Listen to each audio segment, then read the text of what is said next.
Good morning friends, I am advocate Amit Kumar Gupta. अपने income tax के cases की सीरीज़ में आज जो मैं केस आप लोगों के सामने डिस्कस करने जा रहा हूँ उस केस का नाम है commissioner of income tax versus वीवीए hotels private limited. Case 21 सितंबर 2020 को डिसाइड हुआ। केस 429 ITR पेज नंबर 69 पे रिपोर्ट हुआ और असेसमेंट ईयर 13-14 से रिलेटेड है।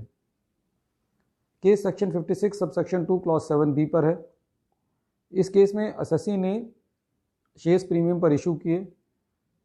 प्रीमियम पर इशू करने से पहले असेसी ने रूल 11U के अंदर चार्टर्ड अकाउंटेंट से डिस्काउंटेड कैश फ्लो मेथड से शेयर्स का वैल्यूएशन कराया और शेयर्स इशू किए। जब इस केस की असेसमेंट हो रही थी तो जो असेसिंग ऑफिसर साहब थे उन्होंने कहा कि ये जो डिस्काउंटेड कैश फ्लो मेथड से वैल्यूएशन रिपोर्ट असेसी ने ली है, मैं इस रिपोर्ट को नहीं मानता।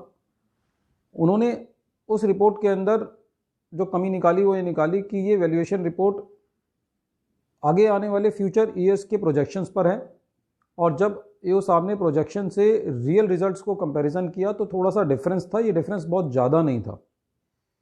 तो इस बात पे एओ साहब ने वैल्यूएशन रिपोर्ट को नहीं माना और उन्होंने कहा कि मैं बुक वैल्यू पर शेयर की वैल्यू मानूंगा और उन्होंने बाकी डिफरेंस पे जो है वो इनकम फ्रॉम अदर सोर्सेज के अंदर section 56 sub section 2 clause 7B पर एडिशन कर दिया।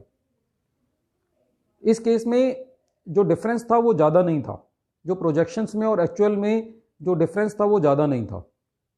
मैटर CIT साहब के पास गया। CIT साहब ने बहुत थॉरोली केस को एग्जामिन किया और उन्होंने पाया कि असेसी की बात बिल्कुल ठीक है।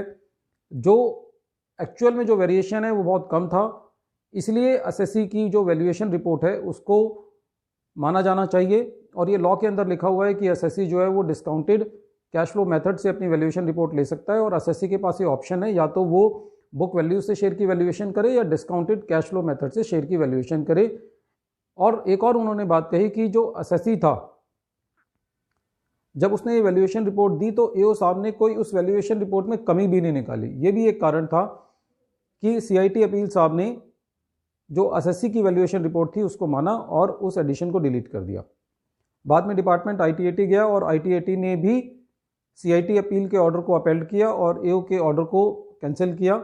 तो इसलिए जो डिपार्टमेंट था वो मद्रास हाई कोर्ट में गया और मद्रास हाई कोर्ट ने भी असेसी के फेवर में डिसीजन देते हुए कहा कि जो section 56 sub section 2 clause 7B जो लाया गया है वो इसलिए लाया गया था कि ब्लैक मनी को कब किया जाए।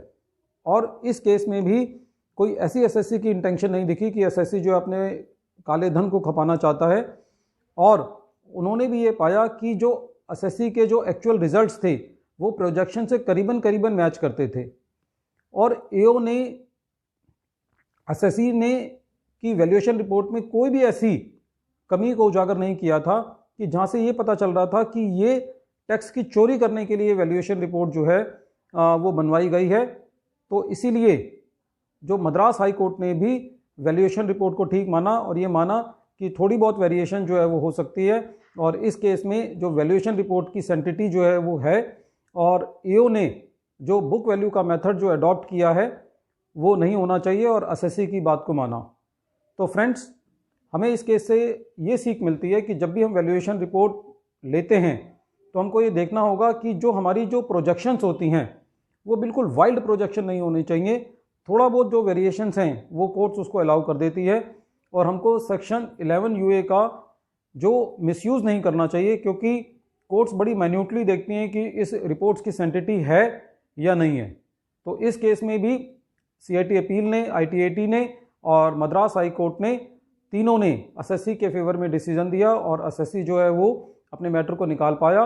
और मद्रास हाई कोर्ट ने ये कहा कि क्योंकि CIT अपील और ITAT पूरी ये डेलिब्रेशन कर चुके हैं कि ये रिपोर्ट ठीक है, इसीलिए इसमें अब कोई लॉ का पॉइंट इन्वॉल्व नहीं है और मद्रास हाई कोर्ट का इसमें कोई रोल नहीं है और ITAT ने जो डिसीजन दिया है वो ठीक है।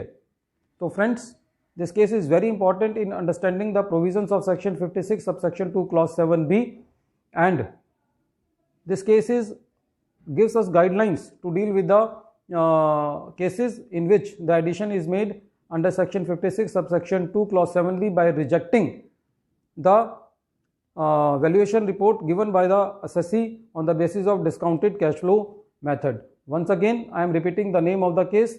The name of the case is Commissioner of Income Tax versus VVA Hotels Private Limited. Thank you, friends.